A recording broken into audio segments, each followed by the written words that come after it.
Everyone. இன்னைக்கு green கெமிஸ்ட்ரினா என்ன, green கெமிஸ்ட்ரியோட 12 principles, green கெமிஸ்ட்ரியோட ஹிஸ்ட்ரியை பற்றி தான் பார்க்க போகிறோம். First, green chemistry is the design of chemical products and process that reduce or eliminate the use of generation of a substance hazardous to humans, animals, plants and the environment. இப்போது green chemistry வந்து எதுக்காக define பண்ணியிருக்காங்கன்னா, நம்ம அஃபார்டியஸ் சப்ஸ்டன்ஸை வச்சு ரியாக்ஷனை carry பண்ணும்போது அதில் வர பை ப்ராடக்ட்ஸும் அஃபார்டியஸாக டாக்ஸிக் சப்ஸ்டன்ஸாக தான் கிடைக்கும். அப்படி கிடைக்கிறத நான் டாக்ஸிக் சப்ஸ்டன்ஸாக பண்ணுறதுக்காக க்ரீன் கெமிஸ்ட்ரியை யூஸ் பண்ணி க்ரீனரியாக கொண்டு போகிறோம். ஸோ இப்போ க்ரீன் கெமிஸ்ட்ரினா என்னென்னா, அஃபார்டியஸ் சப்ஸ்டன்ஸையும் அதனால வர விளைவுகளையும் மினிமைஸ் பண்ணணும் ஆர் எலிமினேட் பண்ணுறதுக்கு யூஸ் பண்ணுறது. Green chemistry is also known as sustainable chemistry. Sustainable அப்படின்னா நிலையான கெமிஸ்ட்ரின்னு சொல்லுவாங்க. இந்த க்ரீன் கெமிஸ்ட்ரினால் நமக்கு எந்தவித பாதிப்பும் வராது, எந்தவித பொல்யூஷன்ஸும் நம்ம என்விரான்மெண்ட்டை டிஸ்டர்ப் பண்ணாது. Green chemistry is about minimum wastage இருக்க மாதிரியான சோர்ஸை யூஸ் பண்ணணும். ரியேஜென்ட்க்கு பதிலாக கேட்டலைஸ்டு யூஸ் பண்ணி அந்த ரியாக்ஷன்ஸை கேரி பண்ணலாம். இல்லை கண்டிப்பாக ரியேஜென்ட்டே தான் யூஸ் பண்ணணும் அப்படின்னாலும் நான் டாக்ஸிக்ஸ் ரியேஜென்ட்ஸாக யூஸ் பண்ணலாம். அது ரினியூவபிள் சோர்ஸாக யூஸ் பண்ணணும். இப்போ நம்ம யூஸ் பண்ணுற ரியேஜென்ட் வந்து நமக்கு ரிட்டன் ப்ராடக்ட் கூடவே திருப்பி கிடைக்கிற மாதிரியான ரியேஜென்ட்ஸை யூஸ் பண்ணணும். ஆட்டம் எஃபிஷியன்சி. ஆட்டம் எஃபிஷியன்சினா நம்ம இப்போ ரியாக்ஷன் பண்ணுறோன்னா நம்ம போடுற ரியாக்டன்ட் மொத்தமும் ப்ராடக்டாக கிடைக்கிற மாதிரி யூஸ் பண்ணணும். சால்வன்ட் ஃப்ரீயாக இருக்கணும், அப்புறம் ரீசைக்கிளபிளாக இருக்கணும். இப்போ நம்ம யூஸ் பண்ணுற சோர்ஸோ ரியாக்டன்ஸோ எந்தவித பாதிப்பும் கொடுக்காத மாதிரி இருக்கணும். ஸோ டோட்டலாக க்ரீன் கெமிஸ்ட்ரி வந்து waste material, hazardous risk, energy cost எல்லாத்தையும் ரெடியூஸ் பண்ணணும். இந்த க்ரீன் கெமிஸ்ட்ரிங்கிற கான்செப்டை யார் ஃபர்ஸ்ட் எஸ்டாப்ளிஷ் பண்ணாங்கன்னா, என்விரான்மெண்டல் ப்ரொடக்ஷன் ஏஜென்சி தான் எஸ்டாப்ளிஷ் பண்ணாங்க. பொல்யூஷன் ப்ரிவென்ஷன் ஆக்ட் பை 1990ங்கிற ஆக்ட் வழியாக தான் இந்த கான்செப்டை எஸ்டாப்ளிஷ் பண்ணாங்க. யார் இதை இன்ட்ரடியூஸ் பண்ணது அப்படின்னா, பவுல் டி அனட்டஸ் தான் இன்ட்ரடியூஸ் பண்ணார். பவுல் டி அனட்டஸை தான் நம்ம ஃபாதர் ஆஃப் க்ரீன் கெமிஸ்ட்ரின்னு சொல்கிறோம். Why we need green chemistry? இப்போது கெமிஸ்ட்ரிங்கிறது நம்ம எவ்ரிடே லைஃப்பில் தவிர்க்க முடியாத ஒன்று ஆயிடுச்சு. ஆனால் இந்த கெமிக்கல் ரியாக்ஷன்ஸ்னால நிறைய ப்ராப்ளம்ஸ், ஆர்ம்ஸ் இதெல்லாம் வந்து நமக்கும் என்விரான்மெண்ட்டுக்கும் நிறையவே நடக்குது. இதையெல்லாம் தடுக்க தான் க்ரீன் கெமிஸ்ட்ரின்னு க்ரீனரியாக கொண்டு வந்தாங்க. இதோட முக்கியமான எக்ஸாம்பிள் டிடிடி, டைக்ளோரோ டைஃபினைல் ட்ரைக்ளோரோமீத்தேன். இது வந்து ஒரு பெஸ்டிசைட் தான். இந்த பெஸ்டிசைட் வந்துட்டு நார்மலாக ஃபார்ம்ஸ்க்கு யூஸ் பண்ணுறது தான். ஆனால் இதனால ஹியூமன்ஸ்க்கு வர எஃபெக்ட்ஸ் வந்து ரொம்பவே அதிகமாக இருக்குது. இதை வச்சு எப்படி க்ரீனரியாக மாற்றி ஹார்ம்ஃபுல் இல்லாமல் மாற்றலாங்கிறத க்ரீன் கெமிஸ்ட்ரி சொல்லுது. இந்த க்ரீன் கெமிஸ்ட்ரி அப்படிங்கிறது வந்து இப்போ பொல்யூஷன்ஸை அடிப்படையில் இருந்தே கண்ட்ரோல் பண்ணுறதுக்கு யூஸ் ஆகுது. எஸ்பெஷலி கெமிஸ்ட்ரியில் ரொம்பவே யூஸ் ஆகுது. இப்போ நம்ம எவ்ரிடே லைஃப்பில் கெமிஸ்ட்ரி ஒரு பார்ட்டாக இருக்குது. ஸோ நிறையவே ரியாக்ஷன்ஸ் வந்து நடக்குது. அதை வந்துட்டு எப்படி க்ரீனரியாக கொண்டு போய் பொல்யூஷன்ஸை வந்து கண்ட்ரோல் பண்ணலாம் அப்படிங்கிறத தான் க்ரீன் கெமிஸ்ட்ரிங்கிற கான்செப்ட் நமக்கு சொல்லுது. இப்போது இந்த க்ரீன் கெமிஸ்ட்ரிங்கிற கான்செப்ட் வந்து டோட்டலாக 12 பிரின்சிபிள்ஸாக இருக்குது. அது என்னென்னு சொல்லி பார்க்கலாம். ஃபர்ஸ்ட் பிரின்சிபிள் என்னென்னா ப்ரிவென்ஷன். இப்போ வேஸ்ட்டு வந்துருச்சு, அதை வந்து க்ளீன் பண்ணணும், ட்ரீட் பண்ணணும் அப்படின்னு யோசிக்காமல் அந்த வேஸ்ட்டே வரவிடாமல் ப்ரிவென்ட் பண்ணுறதுக்கு பேர் தான் ப்ரிவென்ஷன். இப்போ இதுக்கு ஒரு எக்ஸாம்பிள் ஒன்று இருக்குது. நியூயார்க்கில் நைஜீரியா ஃபால்ஸில் ஒரு யூஸ் பண்ணாத கெனலில் வந்துட்டு ஒரு கெமிக்கல் கம்பெனி அவங்க வேஸ்ட் எல்லாத்தையும் டம்ப் பண்ண ஆரம்பிக்கிறாங்க. அப்படி டம்ப் 1930லேருந்து 1915 டம்ப் பண்ண ஸ்டார்ட் பண்ணுறாங்க. ஒரு சர்டைன் பீரியட் ஆஃப் டைமில் வந்துட்டு மக்கள் அதிகமாக அங்கேயும் ஸ்கூல்ஸு, மால்ஸு, ஹவுஸு எல்லாம் கட்டுறாங்க, அங்கே தங்குறாங்க. அங்கே வந்துட்டு ஒரு 82 டைப்ஸ் ஆஃப் கெமிக்கல்ஸ் வந்துட்டு ப்ரெசென்ட் ஆகிருக்கு. அதாவது அங்கே டம்ப் பண்ணி வச்சுருக்க கெனலில் ப்ரெசென்ட் ஆகிருக்கு.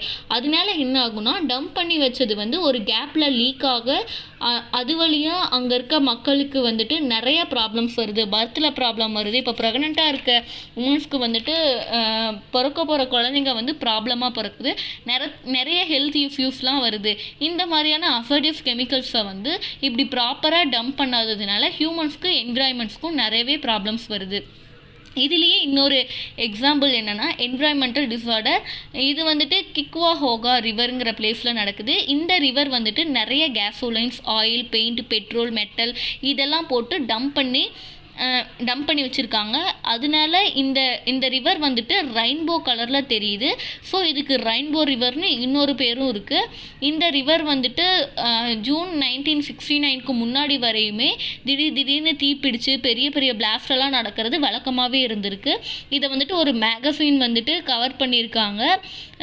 அதில் வந்துட்டு என்னன்னு ஃபன்னியாக ஒரு ஜோக் சொல்லியிருக்காங்க. அது என்னென்னா, இந்த ரிவரில் யார் விழுந்தாலும் மூழ்கி போக மாட்டாங்க, அப்படியே மிதந்துட்டே இருப்பாங்கன்னு சொல்லியிருக்காங்க.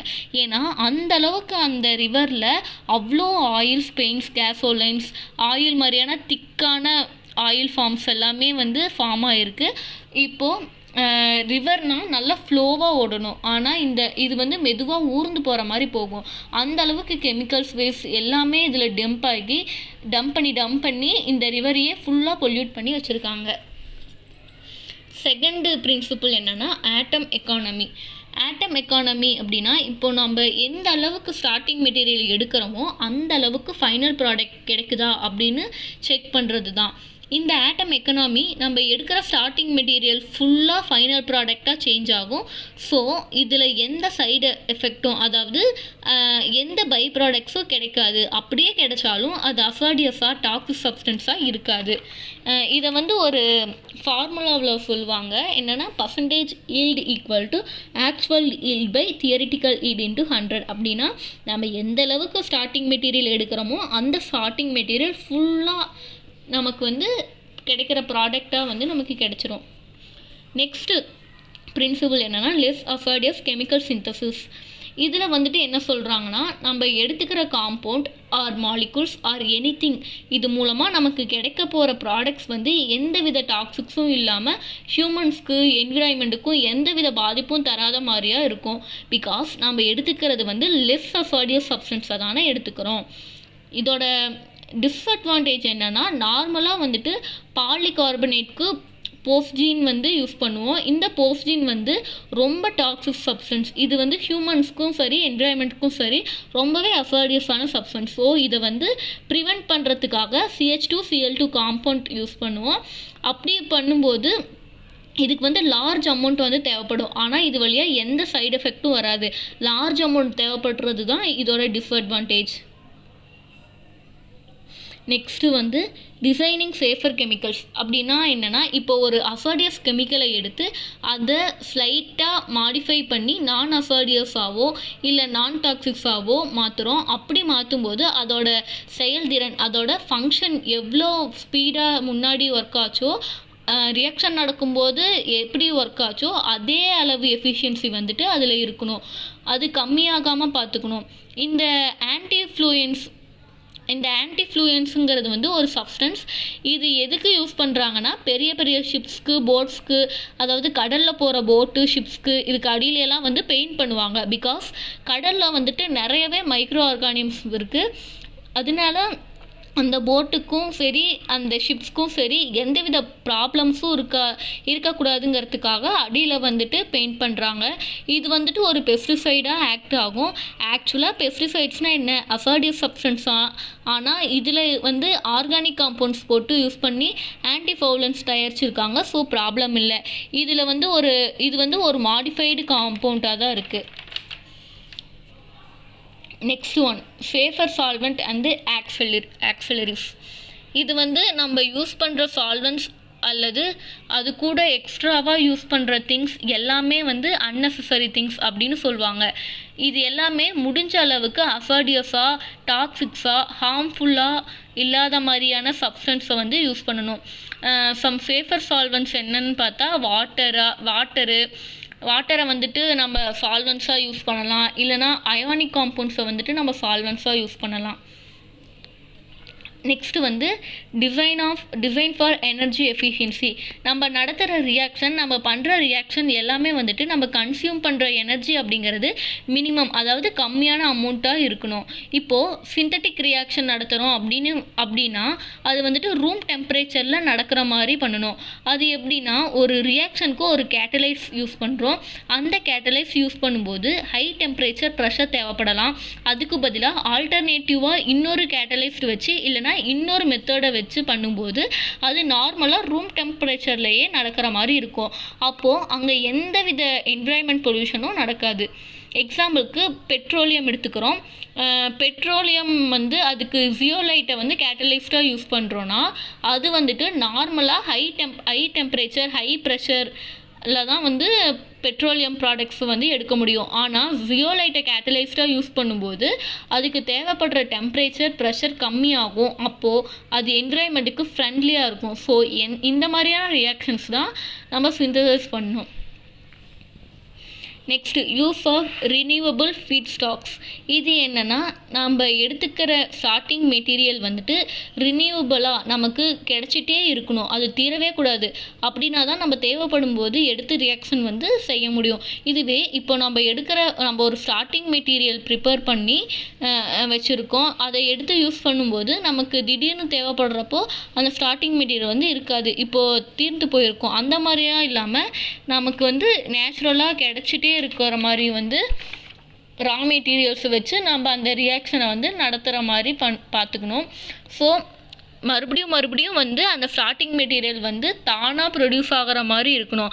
நேச்சுரல் ரிசோர்ஸஸ் எல்லாம் தானாகவே வந்துட்டே இருக்குல்ல, அந்த மாதிரி நேச்சுரலாக வந்துட்டு தானாக, அதாவது திருப்பி நம்மளுக்கு கிடச்சிட்டே இருக்க மாதிரியான ரா மெட்டீரியல்ஸை தான் வந்துட்டு நம்ம ஸ்டார்டிங் மெட்டீரியல்ஸாக எடுத்துக்கணும்.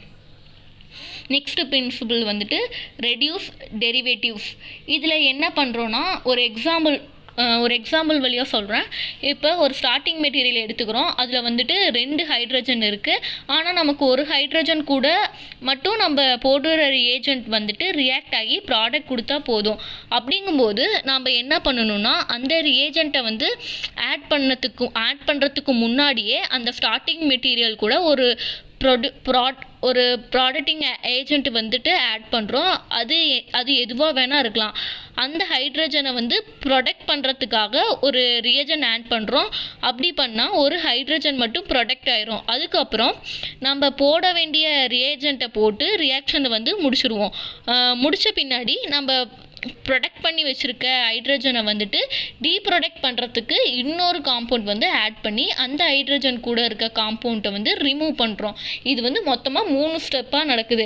ஃபஸ்ட்டு வந்து என்னென்னா நம்ம ஒரு ரியேஜென்ட்டு கூட வந்துட்டு ஒரு ஸ்டார்டிங் மெட்டீரியல் கூட வந்துட்டு ஒரு ரியாக்டண்ட்டை வந்து போடுறோம். அதாவது ஹைட்ரஜன்ட்டு வந்து ப்ரொடக்ட் ஆகிறதுக்கான ரியாக்டன்ட் போட்டு நம்ம ப்ரொடக்ட் பண்ண வேண்டிய ஹைட்ரஜனை ப்ரொடக்ட் பண்ணிடுறோம்.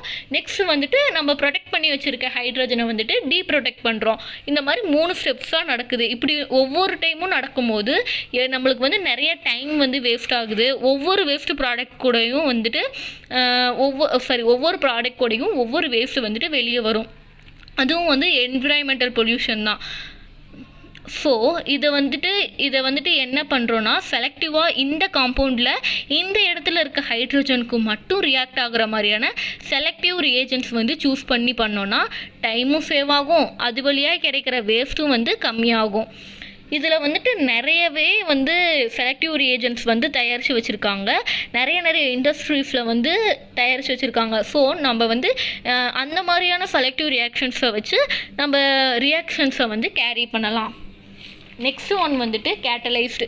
இந்த கேட்டலைசிஸ் வந்து எதுக்கு யூஸ் பண்ணுறோன்னா இப்போ ஒரு ரியாக்ஷன் நடத்துகிறோம், அது வந்துட்டு ரொம்ப ஸ்லோவாக நடக்குது. இப்போது நார்மலாக நம்ம ரியாக்ஷன் வந்து ஃபாஸ்ட் பண்ணணும் அப்படின்னா ஹீட் பண்ணுவோம். அப்படி பண்ணும்போது ஃபாஸ்ட் ஆகும். ஆனால் இந்த இடத்துல தேவையில்லாத பை ப்ராடக்ட்ஸ் வந்துட்டு க்ரியேட் ஆகும். அந்த பை ப்ராடக்ட்ஸ் மேபி ஹசார்டியஸாக இருந்துச்சுன்னா அதை வந்து தனியாக டிஸ்போஸ் பண்ணணும். அதை டிஸ்போஸ் பண்ணுறதுக்கு நிறைய செலவாகலாம். ஸோ இதை தடுக்கிறதுக்காக ஒரு கேட்டலைஸ்ட்டை வந்து ஆட் பண்ணுறோம். அப்படி பண்ணும்போது அந்த ரியாக்ஷன் வந்து ஃபாஸ்ட்டாக நடக்கும். அது மட்டும் இல்லாமல் நம்ம எப்படி அந்த கேட்டலைஸ்ட்டை போட்டோமோ அந்த கேட்டலைஸ்ட் நமக்கு ரியாக்ஷன் முடிஞ்ச பின்னாடியும் திரும்ப கிடைக்கும். ஸோ அந்த இடத்துல எந்த வேஸ்ட்டும் இல்லை, எந்தவித அசார்டியஸ் சப்ஸ்டன்ஸும் இல்லை. அந்த ரியாக்ஷன் வந்து ஃபாஸ்ட்டாக நடந்து முடிஞ்சிருது. இதுக்கு எக்ஸாம்பிள் வந்து டொலுவின் எடுத்துக்கிறோம். அது வந்துட்டு சைலீனாக கன்வெர்ட் பண்ணணும். அது வந்துட்டு ஸ்லோ ப்ராசஸ், கஷ்டமான ப்ராசஸ்னு வச்சுக்கலாம். ஸோ அந்த இடத்துல ஜியோலைட்னு ஒரு கேட்டலைஸ்ட்டை ஆட் பண்ணும்போது ரியாக்ஷன் வந்து ஃபாஸ்ட்டாக நடக்கும், ப்ராடக்ட்டும் ஃபாஸ்ட்டாக கிடச்சிரும், நம்ம போட்ட கேட்டலைஸ்ட்டும் திருப்பி கேட்டலைஸ்டாகவே நம்மளுக்கு கிடச்சிரும். Next design for degradation. இந்த பிரின்சிபிள் தான் ரொம்ப சேலஞ்சிங்கான பிரின்சிபிள். பிகாஸ் இப்போ நம்ம ஒரு ரியாக்ஷன் வந்து மேக் பண்ண ஒரு ப்ராடக்டை வந்து ஃபார்ம் பண்ணிட்டோம். ஒரு ரியாக்ஷன் வந்து மேக் பண்ணுறோம், அது வழியாக வந்துட்டு ஒரு ப்ராடக்ட் வந்து நம்ம ஃபார்ம் பண்ணிட்டோம். இப்போ நம்ம அந்த ப்ராடக்டை யூஸ் பண்ணும்போது வந்து அது டீக்ரேட் ஆகக்கூடாது. ஆனால் யூஸ் பண்ணி முடிச்சுட்டு பின்னாடி வேஸ்ட்டுன்னு சொல்லி தூக்கி போடுவோம்ல, அப்போ வந்து அது டீக்ரேட் ஆகணும். அப்படி டீக்ரேட் ஆகுறது வந்து நான் டாக்ஸிக்ஸாகவும் இருக்கணும், என்விரான்மெண்ட்டுக்கு வந்து ஃப்ரெண்ட்லியாகவும் இருக்கணும், பொல்யூஷன் ஃப்ரீயாகவும் இருக்கணும்.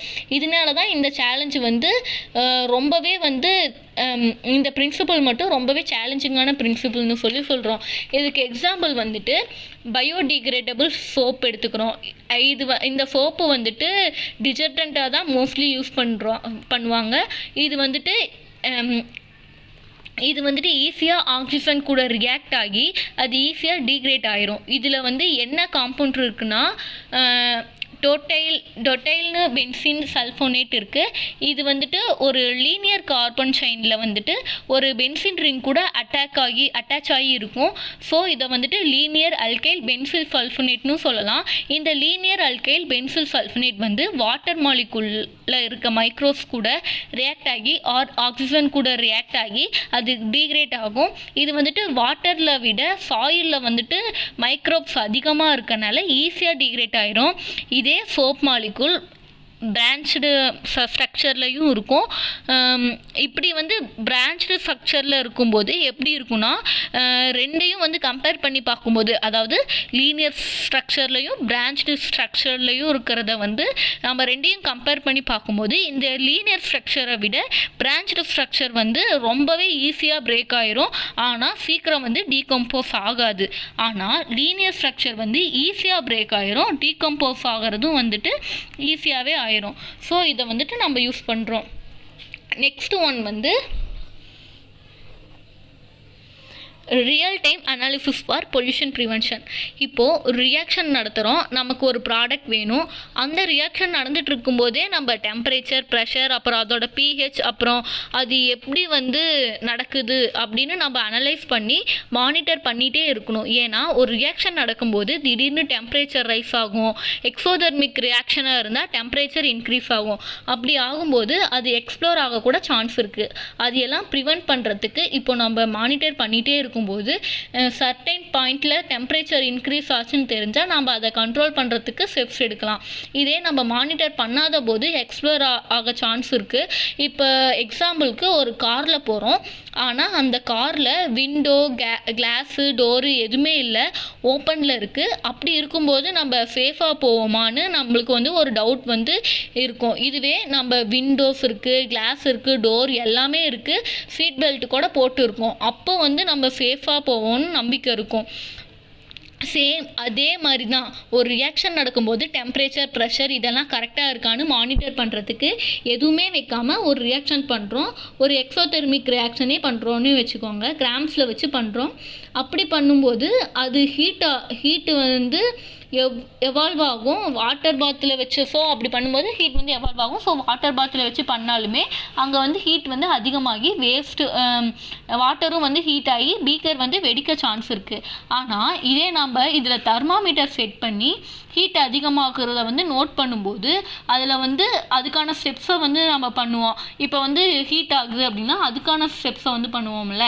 ஸோ இப்போ நம்ம சின்ன லெவலில் வந்து பண்ணும்போதே இப்படி பிளாஸ்ட் ஆக சான்ஸ் இருக்குது, அந்த பீக்கர் வெடிக்கிறதுக்கு சான்ஸ் இருக்கும் போது, இதையே பெரிய பெரிய இண்டஸ்ட்ரீஸில் பண்ணும்போது பெரிய பெரிய பிளாஸ்ட் ஆக கூட சான்ஸ் இருக்குது. ஸோ நம்ம மானிட்டர் பண்ணிகிட்டே இருக்கணும் டெம்பரேச்சர், ப்ரெஷர் லெவலில். அப்போ தான் வந்துட்டு பெரிய பெரிய பிளாஸ்டெல்லாம் தடுக்கலாம். பொல்யூஷன் வந்துட்டு நம்ம என்விரான்மெண்ட்டை வந்து அஃபெக்ட் பண்ணாமலும் இருக்கும். நெக்ஸ்ட் வந்து inherently safer chemistry for accident prevention. இதில் என்ன சொல்கிறாங்கன்னா, நம்ம முன்னாடி வந்து ஒரு கார் எக்ஸாம்பிள் பார்த்தோம்ல, அதே மாதிரி தான் ஒரு காரில் வந்து ரொம்ப தூரம் ட்ரைவ் பண்ணுறோன்னா முன்னாடியே நம்ம வந்துட்டு பிரேக்கெல்லாம் கரெக்டாக இருக்கா, டயர்லாம் கரெக்டாக இருக்கா அப்படின்னு சொல்லிட்டு நம்ம செக் பண்ணுவோம்.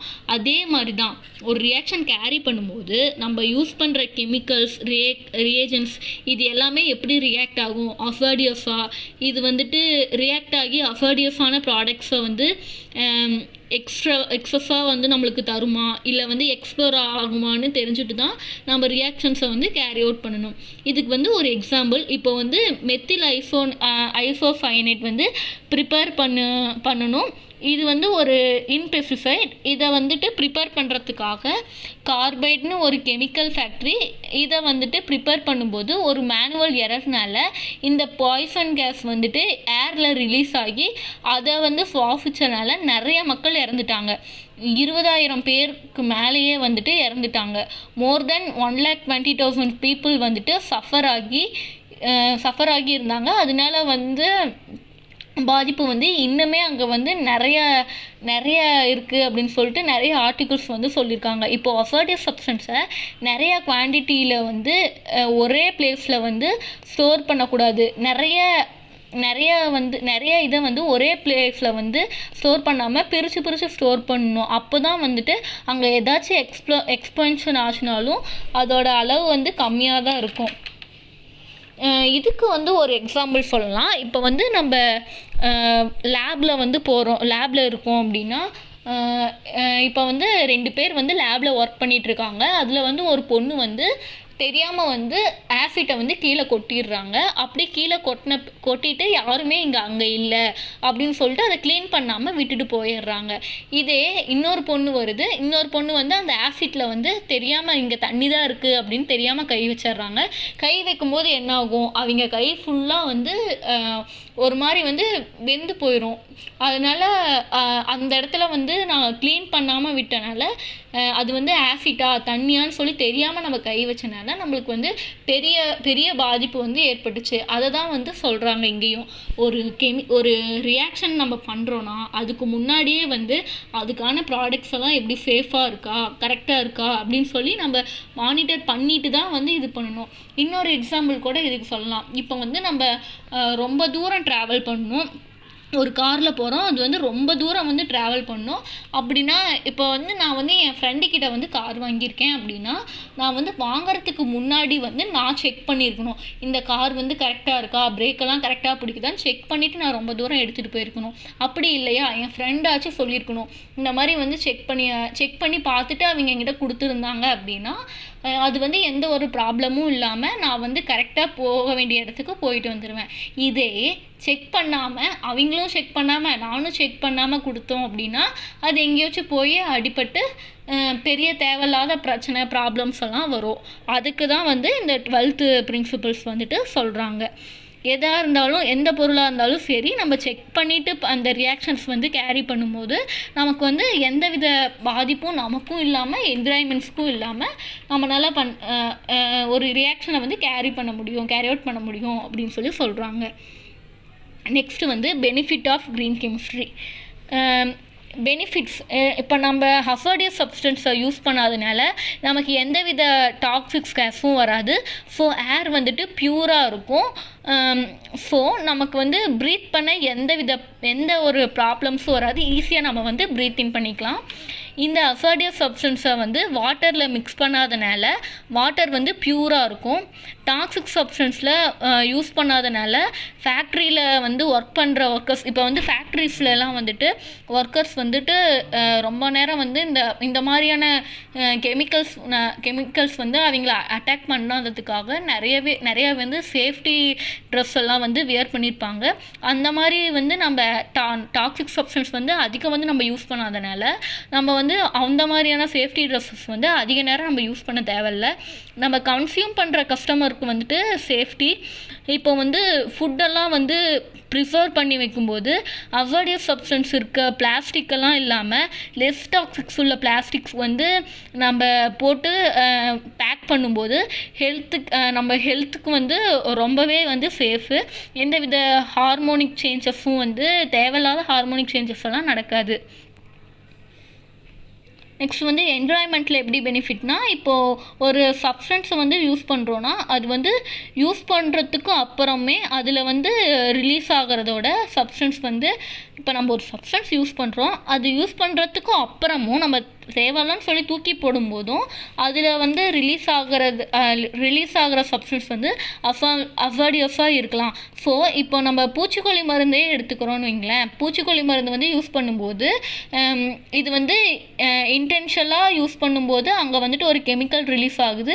அது வந்து டாக்ஸிக்ஸ். சிலதெல்லாம் வந்து எதிர்பார்க்காம நடக்கும், எக்ஸ்ப்ளோஷன்ஸ், இதெல்லாம் தடுக்க வந்து நான் டாக்ஸிக் சப்ஸ்டன்ஸ் வந்து யூஸ் பண்ணால் எந்தவித என்விரான்மெண்டல் பொல்யூஷன்ஸும் வந்து வராது. நம்ம க்ரீன் கெமிஸ்ட்ரியை யூஸ் பண்ணி ரியாக்ஷன்ஸ் நடத்தும்போது கிடைக்கிற பை ப்ராடக்ட்ஸ் வந்து டீக்ரேட் ஆகும், இல்லைனா வேறு ஏதாச்சுமா வந்து யூஸ் பண்ணிக்கலாம். ஸோ வந்து வேஸ்ட் வராது. ஸோ ஓசோன் டிப்ளீஷன்ஸ் வந்து இருக்காது, லேண்ட் பொல்யூஷன்ஸ் இருக்காது, கெமிக்கல் வேஸ்ட்டும் வந்து அதிகம் இருக்காது. ஸோ எங்கேயும் போய் டம்ப் பண்ண தேவையில்லை. அப்புறம் எக்கோசிஸ்டம்ஸ் வந்து ப்ராப்பராக ஃபங்க்ஷன் ஆகும். லெஸ் டாக்ஸிக் சப்ஸ்டன்ஸ் வந்து யூஸ் பண்ணுறதுனாலையும் டாக்ஸிக்ஸே இல்லாதனாலையும் எக்கோசிஸ்டம் வந்து பேலன்ஸ்டாகவே இருக்கும். இப்போது நம்ம சிந்தசைஸ் பண்ணுற காம்பவுண்ட் வந்து ஃபியூ ஸ்டெப்ஸில் நடந்துடும். So energy waste, energy, water இதெல்லாமே வந்து சேவ் ஆகும். ஸோ எக்கனாமிக்கலாகவும் பிஸ்னஸாகவும் வந்து பெனிஃபிட் தான். கம்மி அமௌண்ட் ஆஃப் ரா மெட்டீரியல்ஸ் எடுத்து அதிக ஈல்டு தரும். ஸோ ரொம்பவே யூஸ்ஃபுல். இது வந்து யூஸ் பண்ணுறதுனால வேஸ்ட்டும் அதிகமாகாது, டம்ப் பண்ணவும் தேவையில்லை, இதை வந்து ஒரு இடத்துல கொண்டு போய் டிஸ்போஸ் பண்ணவும் வேண்டாம், காஸ்ட்டும் வந்து அதிகம் இல்லை. ஸோ வந்து ரொம்பவே சேஃபு. இப்போ வந்து க்ரீன் கெமிஸ்ட்ரி ரியாக்ஷன்ஸ்னால பை ப்ராடக்ட்ஸும் அது வழியாக வர வேஸ்ட்டும் வந்து வேறு பை ப்ராடக்ட்ஸும் வந்து ரொம்பவே வந்து ரீயூஸ் பண்ணிக்கலாம்.